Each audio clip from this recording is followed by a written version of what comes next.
You say you might be traumatized from watching porn at such a young age? Not traumatized, groomed, but not traumatized. Okay.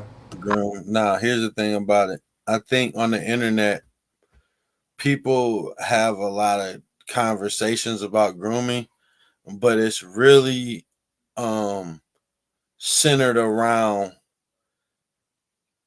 men with money who date women in their early 20s. Like that's what that's the grooming topic. Not saying that that's not what I'm doing. But what I'm saying is she's about to talk about an experience she had when she was 15 years old. You know what I'm saying? So like that's what people need to be focused on. That age range. The guys in that age range where the early because there's people who are 21, 22, 23 who like date 16, 17-year olds. They're the real live groomers. Other people are groomers too, but it's you have to think about like this. And we could say y'all like to say the frontal cortex, she'll call you a hater of her because her frontal cortex ain't developed, right? So um we need to focus more on stuff like this. I think that I And we enjoy her and what it's become and why she's so sexual, but things like this make me look at it differently now. Like, I don't think that kids should be watching porn for sure, because it right. can mold the mind crazy. Like I Right. didn't even know sex was for the pleasure of females. I thought that sex when I was growing up was just for men to please men. Guess what? It's not for either one. It's for reproduction. And we use it for pleasure because we just have our own thoughts and minds and emotions and body parts. But it's actually for reproduction. And if more people only just used it for that, our culture would be completely different because people wouldn't have all these would you date us, all this stuff, and then all these extra people who are in the way wouldn't be here. So it's actually not for either one. But continue, sis. So I learned like at 22 that that's not how it goes.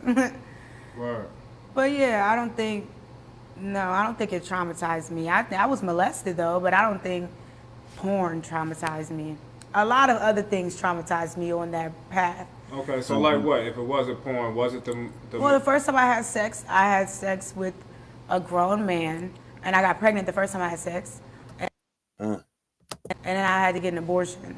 So obviously. that kind of me Okay. up. That was like started my downhill spiral. I got into a fight. I was on probation from 12 to 16, in and out of juvie, and just wilding out. I didn't understand what was going on, but clearly I was you know, crying out for help. It was crazy. So It couldn't have been too clear because did nobody answer the call except all the wrong people. Now, do you have any siblings? I have four. Okay.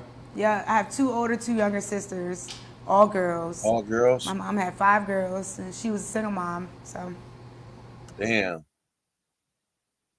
Damn. yeah. And what's your relationship like with? I don't talk with my mom. Okay. I don't talk with her because she put me That's a red flag, but let me see. in a lot of traumatic situations, and she's not ready to come to terms with I get it. I understand. I ain't mad at you for it to be in a red flag. I just wanted to know the variables. that. Okay. And she's really religious, and she feels like, she doesn't have to apologize. How she? Never mind. I ain't gonna go off. I'm not even gonna do it. I'm She not told gonna. me that she apologized to Allah, or she talked to Allah, and Allah forgave her. And I was like, that's weak as hell. Uh, So, Yeah. you need me to forgive you. If we got the knowledge and see everybody want to talk to, well, she don't believe in this. Never mind. Never mind, man. You need me to forgive you. If you heard, like, you should be asking for my forgiveness. You don't know him like you know me. Like, come on now. moved on from that. But People don't want to hear that type of stuff, though. I stopped selling because I realized that it did come from a place of trauma. And I stopped with older niggas because I realized that came from like a daddy issue type of thing. So I'm healing and I'm very self-aware, It's fucked but up. I ain't no victim. I'm not gonna carry it like I'm a victim. Right. You are. You are. You don't have to admit to it, but you know what? And it's really kind of wholesome to hear her say that, because we live in a victim world where everybody is okay and wants to be a victim now. And people use victimhood like a joke. So to hear the real victim try to be strong about it, you know, it really makes you even more compassionate for her, because she was a victim. Know, Right. keep it moving. But a lot of things It seemed like her voice cracked right there. happened. That happened, and when I was like 15, I was in a little gangbang with like 8 grown men one time. It was crazy. Wow. And then That's messed up. yeah, I was on house arrest, and I was supposed to go to this anger management class, and I didn't go. I went to this gas station, and these niggas picked me up that I didn't know, and I went to their house. They gave me Grey Goose and orange juice. I never had that, and they just 15 years old, just fast drinking. This is why it's important to watch over your daughters and make sure they on the right path. Peace. it was just niggas kept coming in, and then at one point I looked up, it was just niggas standing around me. It was crazy, but they knew I was 15 though. Niggas ain't shit. That's like something that I always stress. Every nigga knew how old I was, and they didn't give a fuck. Yeah, how you got a room full of niggas that don't care? That's crazy, dog. Because they feel like, well, I don't know what the fuck they feel like, because I would never do no shit like that. That's what I be saying. I be looking back, like I No, what do they feel like? came to the They realization. feel like they nasty. Especially if they knew, like, how do you, like, it's no way you could be turned on, but I don't care if she was any type of developed or anything like that. It don't matter. You fit and you know that, like, that right there turns off any type of anything, period, if you shouldn't have had it to begin with. So, like, come on, man. 15. That I was pedophiles. I'm like, God damn. When I look back, like now that I'm self-aware and engaged in self-healing, I look back and it's like I a lot of pedophiles, and it's crazy. You just never know who's a pedophile. So I don't post It is nuts. my kids on the internet or nothing because you just never know. Right. So, it sounds like pedophiles are more common in our community than we may know it. Definitely, and in family. And man, I wish somebody else was on this damn video with me, man. Like, I know people that have things happen to them before, So, yeah, it's crazy.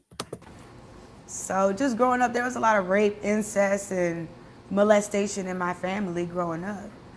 And, like I said, that was a situation my mom placed us in because she knew that those type of situations happen, but she still let us go over there. Like, she forced us to be over there.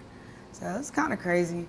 I get what she's saying now, where, like, yo, especially if you knew that this was happening and you still was on that, and then you probably forced us to go over there because of your own personal things you had going on.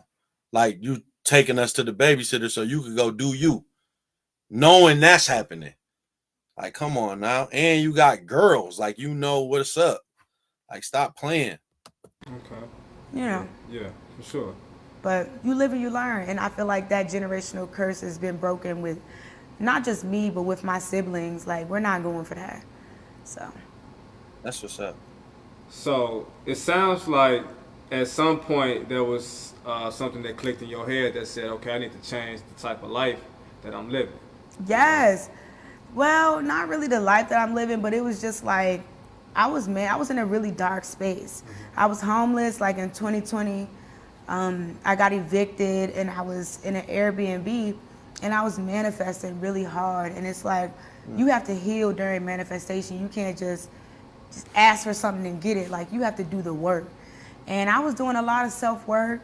I was high as hell doing drugs, but through that self work, I realized a lot of things about myself, and I had to let a lot of things go. I stopped selling ass. You know what I'm saying? I stopped, being very promiscuous and seeking a lot of attention from random males.